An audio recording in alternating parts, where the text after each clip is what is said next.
probably have an equal interest, but not as much as Kenya. They have an interest because for the first time somebody who has some experience that relates to them is in the office. When the president was a law school student, he traveled to Kenya and he went to see some relatives. And at that time, he traveled with the public transportation. He slept, in little rooms, sometimes, on the floor because there was no bed. So he has a personal experience about what people go through in those other countries. I don't think there's going to be any other president.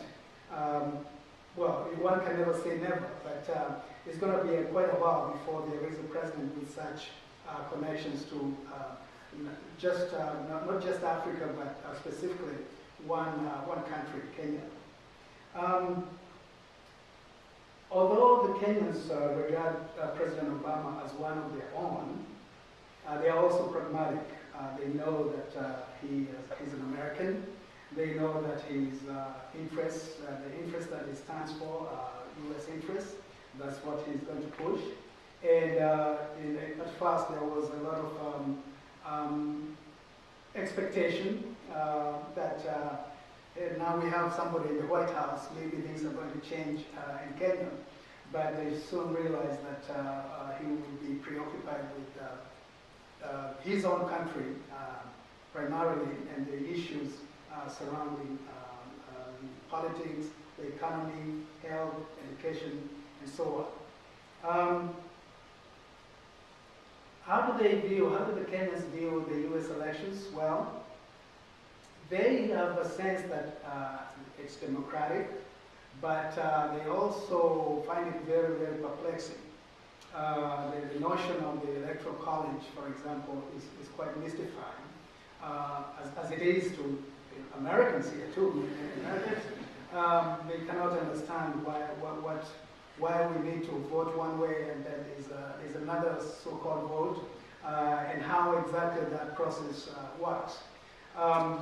And they are also quite amazed at the fact that you have so many parties, but in the end it boils down to just two parties.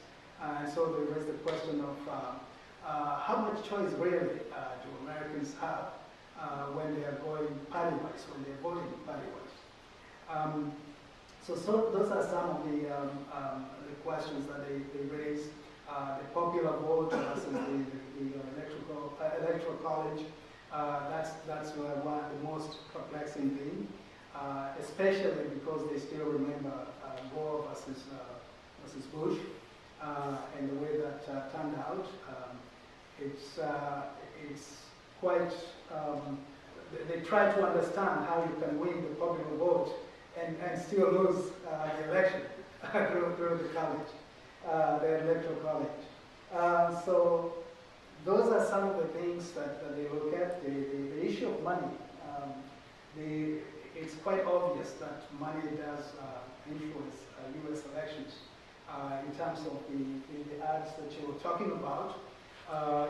We've seen the candidates, both parties, spending enormous amounts of money on these ads, and the Kenyans go well.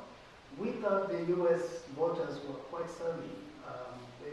There's a pretty high literacy rate. They can access a lot of information by themselves. Why would they be so swayed by ads? Especially when most of the ads are obviously saying inaccurate things on both sides. That's a question that I've had being asked very, very many times.